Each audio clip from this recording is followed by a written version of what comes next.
Hello there and welcome to Bryan Lomax Movie Talk and my start of my series of Scream reviews. That's right, I'm going to be reviewing all 4 films in the Scream franchise. Bit of history first. Scream, the first one, is kind of the film that got me into horror way back when.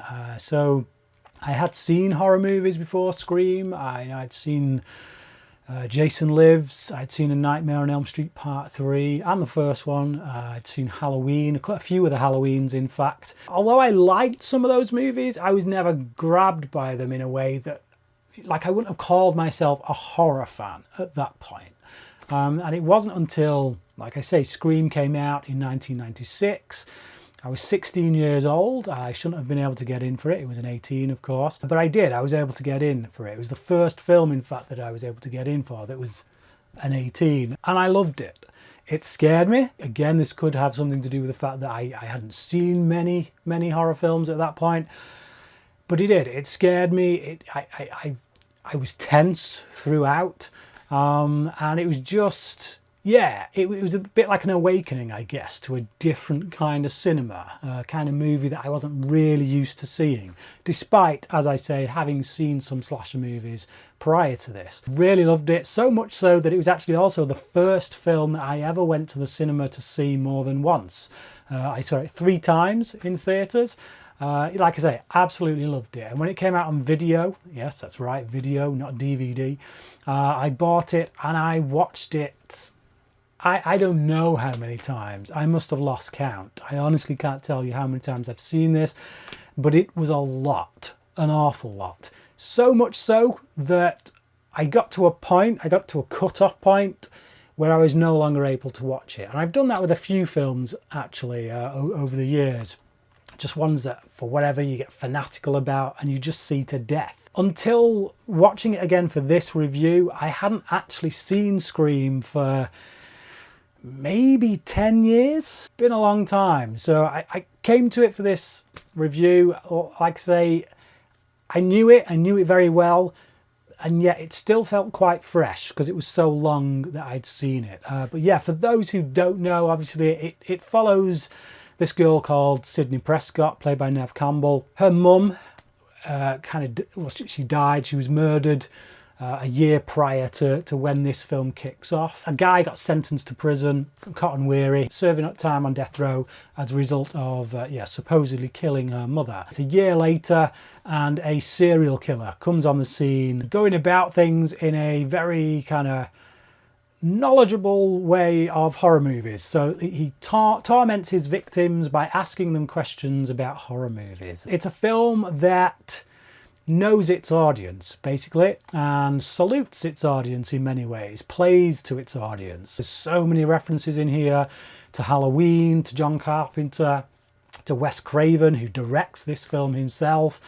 which is very meta indeed, the fact that he's referencing himself, even though he didn't write the script. All these references were there in the script by Kevin Williamson. A great script, I must say. Don't take me the wrong way here. I'm not saying he's as good as Tarantino, but I think at the time when Scream came out, I think he was the first screenwriter really since Tarantino to kind of have that popular culture referencing vibe about him that felt like his own, that didn't feel like he was aping Tarantino, that didn't feel like he was trying to be Tarantino, but actually had his own identity. And that's because he was so entrenched, Williamson was so entrenched in horror movies, in the slasher genre. It is a great film and it held up brilliantly on this viewing. And actually watching it again, this viewing, a lot of the things that I'd kind of become numb to after watching it so many times, they started to get their edge back again. As I say, it's been about 10 years since I've seen it, so there were a few things that I'd kind of forgotten. A few little where people come from, this, that and the other, and some of the stuff started to have a bit more impact again. I wasn't as desensitized to it because it had been so long since I'd seen it. That opening scene being a prime example. We jump straight into the film with this girl played by Drew Barrymore, and you feel for this woman, this young woman. We don't really know anything about her. at all, really, other than the fact that she's got a boyfriend who, you know, the killers use just outside the house to torment her with. But yeah, just because of that dialogue, we get a sense of this person being a real person, something we're not really used to in the slasher genre, especially when they're blonde and female. You know, Drew Barrymore puts a lot of personality into her, and like I said, because of that dialogue, we get a sense that this is someone we would be friends with. You know, if we were that age, we would probably be friends with this woman. You feel for her, and then you see her outcome through her parents' eyes. You know, when her parents turn up just as she's being killed, really, and then they come back out through the door and see her in the tree. It's shocking. It's genuinely shocking because, like I say, you're seeing it through the parents' eyes, and when the mother screams, it's blood curdling. But it's a really great opening. It means all bets are off. You know, you've taken your biggest star, like they did back with Psycho. You know, they do here. You take your biggest star, the one who's got the main credit on the poster, and you kill her in the opening 10 minutes, and in a very vicious and brutal way. So like I say, that sets out your stall. No one is safe from this point on. Now, the thing that strikes me most about this film, more than any other slasher, I think, that I've seen recently, you know, I've revisited a lot of stuff recently. You know, I've done like the big three and all that lot. What I think this film does better than any of those is the characters. I think I think it goes overlooked sometimes just how well written actually the characters in this film are.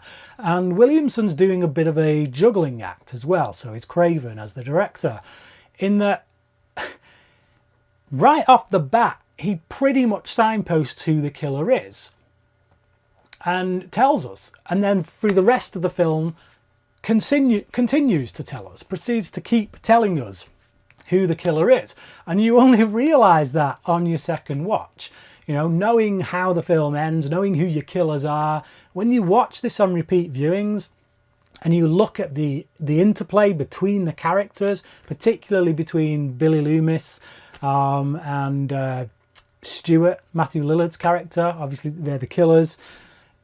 When you see them interacting with each other, everything has a double meaning. Like if you're watching it not knowing they're the killers, you think it just means that they're being playful, or that Billy's looking out for his girlfriend, or this, that and the other. But then when you watch it knowing what's going on, like I say, it takes on a completely different meaning.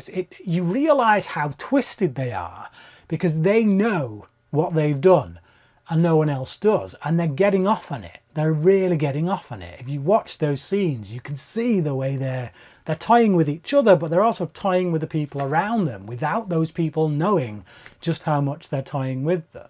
And I think that's a genius stroke. You never lose sight of these guys being genuine human beings. Even right at the end when they reveal that they're killers, you understand at that point that they are knee deep in psychosis. They're absolute psychopaths, but you still get a sense that these are real people. You know, and Matthew Lillard as well, I've got to say in this, is absolutely hilarious. When they reveal that they're the killers at the end and they go to town on each other with a knife because they've got that whole plot in which they're going to frame Sidney's dad. One, it's bonkers, absolutely bonkers. But two, it's just the performances between Skeet Ulrich and Matthew Lillard are exceptional, like above and beyond. And I feel like a lot of those scenes towards the end may have been ad-libbed, kind of done on the fly, because they feel very natural. You know, there's stuff when Stuart's on the phone and, you know, he's bleeding out, and like Sidney's on the run, Billy goes after her and he's just there kind of talking to himself, and then Sid comes on the phone and he's like, my mum's gonna be so mad at me. It's just, again, it's hilarious, but it's believable. The psychosis there that's going on, things that are going on in his head. He's very childlike in many ways, but obviously a complete stone cold psychopathic serial killer. So yeah, I love these guys. And Billy as well, Billy Loomis. I like the contrast between him and Stuart. I like that he is dead serious. I like that for him, it's not just games. This is something that he's planned for a very long time. He wants vengeance. Like, he's so twisted with bitterness and vengeance in his heart that, yeah, he hates Sid. You know, when you look back, you know, like, again, forget the first time watch, but on the second time watch, when you watch it again, you see just how much he hates her. The lengths that he will go to twist her and to manipulate her and do things to her that in the end, when she finds out who he is, what he's done, it's really going to mess with her head. Some really great quotes in here as well. One of my favourites being the whole line in which Billy says that movies don't create psychos, they just make psychos more creative. That was a line that when it came out back in 96, when Scream came out back in 96, that was a line that I used quite often actually in debates, because that age-old argument about violence in movies would often rear its head.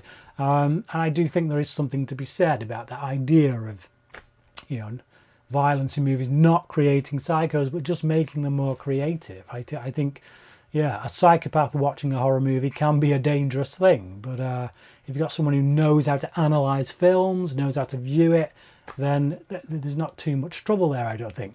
But yeah, it's a really great film, like, that has something to say. Sidney Prescott, a great final girl. She's such a strong character. You know, she doesn't adhere to all the usual tics of the typical slasher final girl. She's not scared to kind of face up to the killer, to get in there and have a fight, throw a few kicks and punches herself, and call him out on his BS, you know, when she thinks that he's lying and things like that. So yeah, she's just a really great character, and again, complex, dealing with this history of her mother dying and this idea of not wanting to have sex with her boyfriend because of that. She's got this kind of distance with him, and yeah, again, very well written. There's actually two final girls in this, because Courtney Cox, who plays Gale Weathers, she survives at the end as well. And what a great character she is. I don't think Courtney Cox has ever done anything as good as Gale Weathers in this film. I can't quite remember whether she fares so well in the sequels, but certainly in this one, I think she's tremendous. She's a great character, because at the start of the film, when she's first introduced and you start to get to see who she is, she's painted as a real bitch. Like, she's not a nice character, she's not a nice woman. But actually, as things start to unfold, you realise that she's a hero. She's actually a hero. You know, she's done the due diligence on the Cotton Weary case. She's fought his case. She's written this book trying to prove that he didn't kill Sidney's mother. And the thing is, she's right. She's right to do so. So, and although she plays up the whole, oh, she's just after a Pulitzer, she's just after ratings and that kind of thing to her cameraman, we do see a softer side to her when she's interacting with Sidney. You know, when Sidney goes to her the second time after she punched her out the first time, she goes and she tries to talk to her, and she asks her, do you really think Cotton's innocent? And we get this moment of vulnerability, well, not necessarily vulnerability, but a softer side to Gale Weathers, where you see that actually there is someone under that skin who does care about humanity, who does care about not seeing an innocent man go to the chair, you know, whatever. So yeah, she's a more complex character, I think, than maybe, again, people give her credit for. And then we've got Randy, who's like the proper movie nerd, kind of essentially who I was back in school days. I think if I was a cross between two characters, it was probably Randy and, bizarrely, Stuart. Not his psychopathic tendencies, well, maybe sometimes in my school days, I don't know. I won't go there. But yeah, I kind of see bits of myself in these two characters, primarily Randy, because of my movie nerdism back in high school. But yeah, I love Randy because of that, because of the way he references movies, because he loves them so much and applies them to everything in his life. I think when people think about Scream, they think about the dialogue, and they often think that, oh yeah, it's clever because it's, you know, it's all pop cultural and this, that and the other. And I think because of that, just how well written these characters are can be overlooked. Dewey as well, you know. In fact, Dewey and, his sister, played by Rose McGowan, even her, there's little moments with her where they throw in these character moments that feed you in to who she is as a character. Like when she's around her friends and she's out in the day, she dresses like, short skirt, tight top and all that, looks maybe a bit like the slutty one of the group. And then at night when Sydney goes around and has a sleepover with her, and she's in these PJs and she's holding her little bunny, and you get this like real girly side of her coming out, like a more innocent side of her. I think, again, it's greatly played by Rose McGowan. And looking at Rose McGowan in this film, it's very hard actually to see her now in this film when you think about all the stuff that came out with her, all the stuff she went through, all the abuse that she kind of suffered, and the battles she's fought.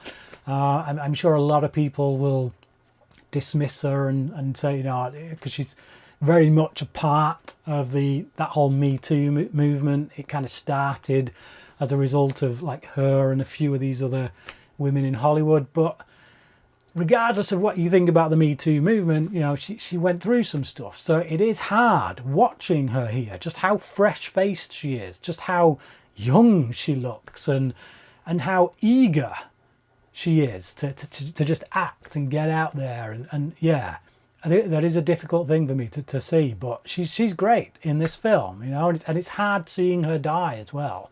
Not just because of, it being Rose McGowan, but I mean the character. When she dies, that was, I remember that being a hard one for me to watch way back when I saw it in '96. But it's equally just as hard now. So yeah, just a great cast of characters. I didn't quite mention Dewey, did I? So Dewey, yeah, again, another great character. So someone who's, I think, in the wrong hands would be just annoying and nothing else. Like I've seen these kind of characters in other slasher films, where they make someone ridiculously bumbling and ridiculously like kind of over the top, almost idiotic, and he straddles that line and he turns this guy into a really lovable doofus. It's the best way to describe Dewey. He's a really lovable doofus. And again, he's another one who, when he came out with that knife in his back at the end, back when I originally saw it, I hated it. I hated that they killed him. And then again, you get to find out that he survives at the end, and it was like, yes, awesome, Dewey made it. So I feel that way with so many of the characters in this. Randy, again, like I say, and that's a real testament, again, to the writing and the direction, the performances. I look at most other slasher films, like take Halloween, if you look at the big three, or even Nightmare, the big three, I'd probably say across the board, that's probably got the highest score for me, although Halloween probably has the best film. But the big three, whichever one you want to take, none of them have a cast of characters, I think, personally, that are as strong as the central characters we get in Scream. I don't think they're as well written, and I don't care about them as much. That's the thing. In most slasher movies, all the characters are cannon fodder. You might get one or two that they're your real main characters, you're following them, and the rest are just cannon fodder. In Scream, that's not the way it is. I care about each and every one of these characters that ends up getting killed or nearly getting killed. Right down to, as I say, Drew Barrymore in the opening sequence, someone who you don't even know that much about. So yeah, brilliant film, absolutely brilliant. A great film that has something to say, as I say, about violence and about particularly violence in the media and the way that it's represented and the way that people mimic it and whatnot. And it's just endlessly watchable and endlessly quotable. Watching it again and getting that vibe, almost getting the vibe that I had when I first watched it back in '96, I have to give the grade that I would have given it back in '96, which is a 5. As far as slasher movies goes, this is a perfect example of the slasher movie. Scream is, for me, probably a better film, and I know I'm going to take mega hate for this, so I probably shouldn't even bother saying it, but it's probably a better film than Halloween. As far as the slasher genre goes, this is a perfect example. 5 out of 5 from me. But what about you? Do you think I'm totally smoking crack, as I'm often fond of saying, or do you agree with me? Comment below and let me know your thoughts on this classic, if I do say so myself. And until next time, cracking.